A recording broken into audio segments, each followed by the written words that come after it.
Hello, this is Janet Morena, Executive Director of Priests for Life. Welcome to the program. Well, we always keep an eye on what are the trends? What's the research saying that's going on in the abortion issue? And it's always changing, always evolving.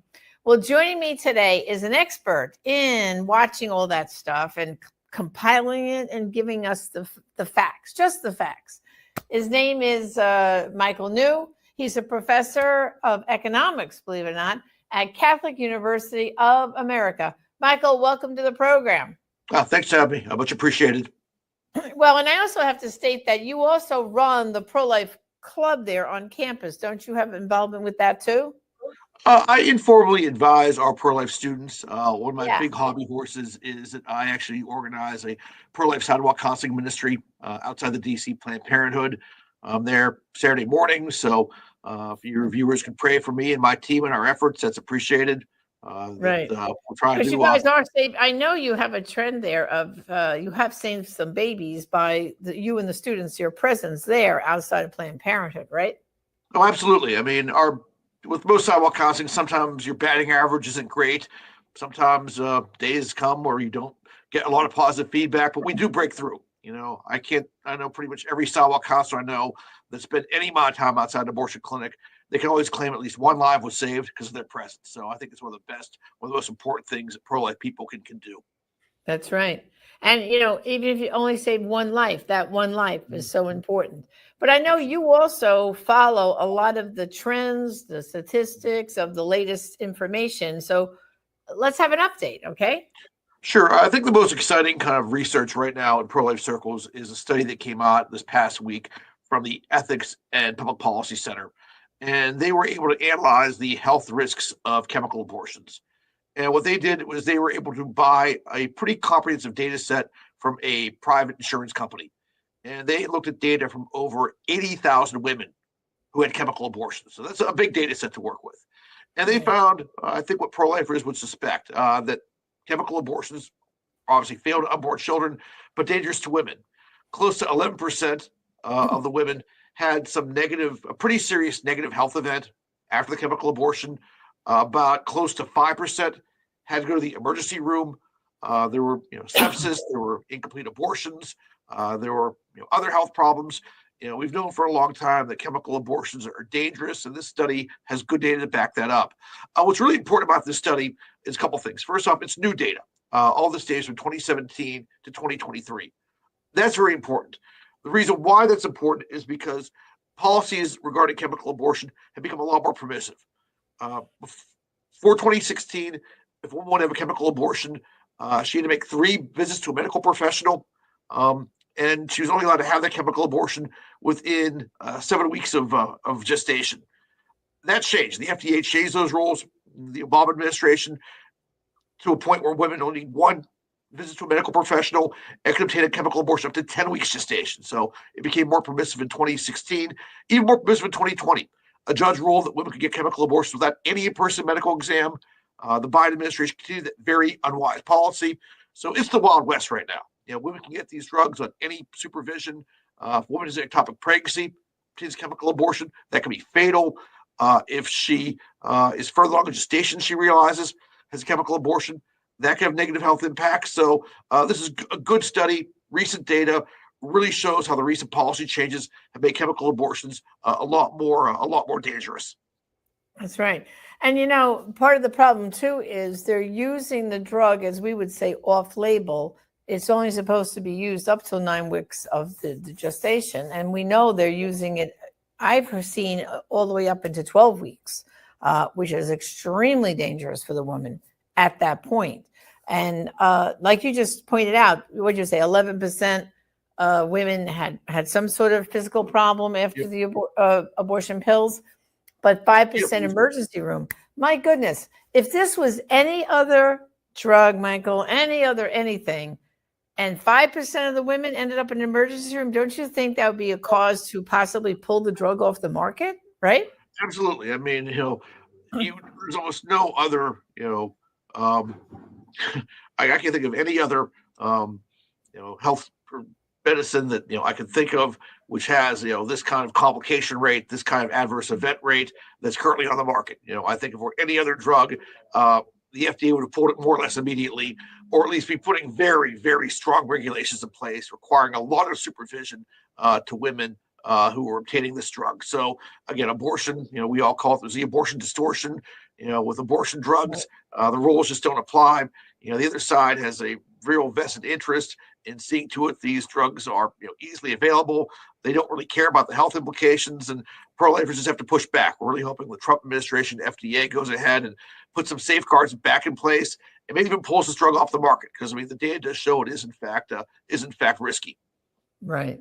Well, let's hope and pray that that's what happens. At least with a more positive administration, we have a chance now to push in that direction. Let's hope it can happen real soon, because I know with Silent No More, we get testimonies every week of women who regret going down that road, taking those abortion pills, and seeing their baby. They see the baby in their bathroom, in the toilet, and everything. It's horrific. It's right. Just I think that people who work in post-abortion ministry just have to be aware of this. That tragically, chemical abortions are a larger share of all abortions. I think the most recent data from Guttmacher indicates it's like 60%. And I think that can be a lot more difficult for women because, again, they do often come face to face with the remains of their, deceased child. And I'm sure that is psychologically very difficult for a lot of women. And women and others who work on post-abortion ministry and healing are aware of this, and they're dealing with a lot more people who need help and therapy and assistance just to get through this. Right. Exactly. All right. And then you also been looking at some trends with you were telling me about OBGYNs. What's the trends there? It's interesting. Whenever the Dobbs came down, obviously our opponents thought that it would be a disaster and that there'd be all kinds of problems, and that OBGYNs would leave pro-life states, and that women and girls couldn't get appropriate medical care. But we actually had a study come out in the Journal of the American Medical Association, a very respected medical journal, certainly not pro-life. I give the authors credit for, I think, analyzing the data fairly and correctly. And they found that since Dobbs, number of OBGYNs has gone up. They looked at a very comprehensive kind of registry of medical professionals. They found increases in the number of OBGYNs. And most importantly, they found bigger increases in pro-life states than in states where abortion is permissive. So that's obviously a very important finding, but one that's not terribly surprising. One thing pro-lifers know is that very few OBGYNs actually perform abortions. So, if you're an OBGYN and you're not performing abortions and a pro-life law is put in place, it doesn't really affect you that much. And, people make decisions of where to live for a variety of reasons. Abortion policy, I don't think, is a very important factor for a lot of people. So this was really not surprising at all. Well, it is. I don't think any doctor goes to medical school wanting to be an abortionist, like wanting to perform abortions. Wouldn't you say that's the case? And I think it's very, very few. I think most people who seek medical careers want to do so to assist people and promote good public health. Most doctors who do abortions, frankly, are not typically the best doctors. These are medical school washouts who need to earn money to do something, and abortion becomes kind of just a last resort for them in many cases. So the best and brightest people are not going into abortion. These doctors who do them are, again, typically medical school washouts who just need to do something to earn their living. And it's obviously tragic. But again, there's no evidence that OBGYNs are leaving states that pro-life laws have been enacted in. And then what would you say? The trend now post-Dobbs, I think we're almost split in those ballot initiatives and what the number of states that are protecting babies as opposed to the number of states that are killing them through all 9 months. Isn't it about even almost? I think right now there's about 17 or 18 states with good pro-life laws in place. There's about 14 states where abortion's banned, and you have a few other states that have good heartbeat laws in effect that protect the preborn after a fetal heartbeat can be detected. That's usually 6 weeks gestation. Florida, in May 1st, just had its 1-year anniversary of its Heartbeat Act going into effect, and already it's done a lot of good. Even though it was only in effect for part of 2024, data from Guttmacher indicates that the number of abortions performed in Florida fell by about 12,000. So that's impressive. I looked at some birth data. Again, those abortions that were averted in May, these are babies born in December. So starting in December, you have about 1,700 babies born in Florida.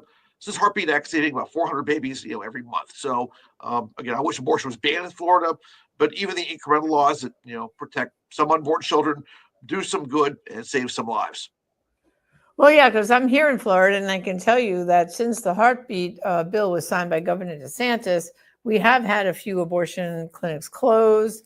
And the fact, that until we had the heartbeat bill, you could abort babies. We had the 15-week. And so like now it's really doing its job of protecting babies, once there's a heartbeat. So it's really great.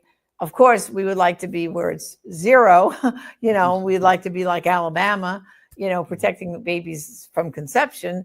But I think we're on the right track here in Florida. And I think it's encouraging when you say, Michael, that the trend in the country, I think, except for the hardcore blue states like California, New York, and New Jersey, and Illinois, et cetera, the rest of the country, I think, is moving, wouldn't you say, more in a pro-life direction? Yeah, absolutely. I mean, we did better in the ballot questions this past November than we did previously.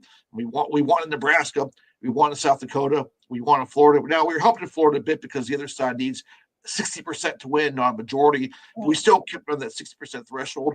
One thing I always tell pro-life audiences, and I think this is very important for your listeners to know, it's always important to think long term.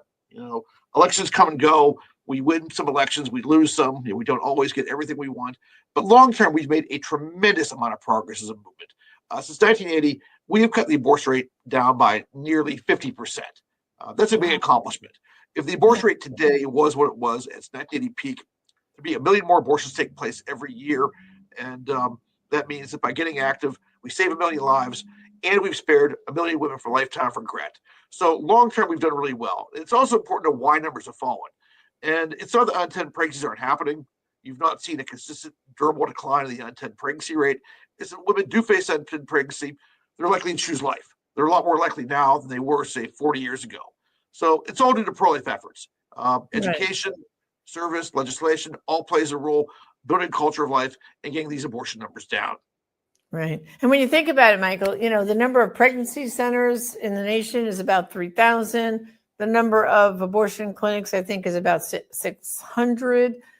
So we're really outnumbering them in that service and help to women, as opposed to killing babies and hurting women. So we're doing better. And the trends are favorable. I mean, clinics are closing down and pregnancy centers are opening up. I know I lived in Michigan for 4 years, and we had a nice tradition. Every time an abortion facility closed down in Michigan, we threw a party because that's, fewer women who are hurt, fewer babies are going to die, and also importantly, fewer people working in the abortion industry. So, cause of course, we just had that notorious late-term abortion clinic closed in Boulder, Colorado, right? Yep.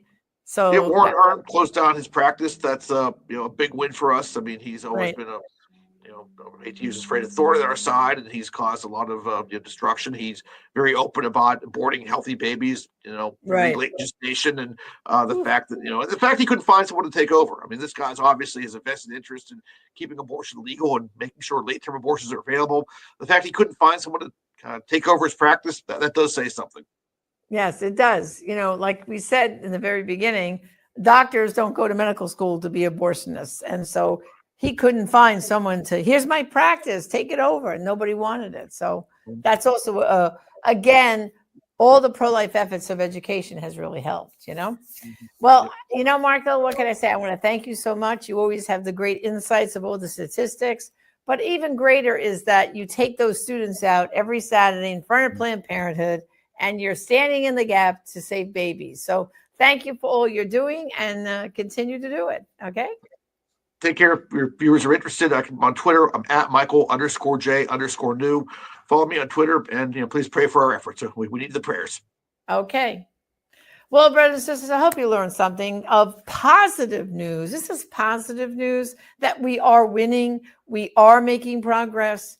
And one day we are going to make abortion unthinkable, because remember, there are some abortions only you're going to be able to stop, and therefore some lives only you can save. Join us again next time. Thank you. God bless.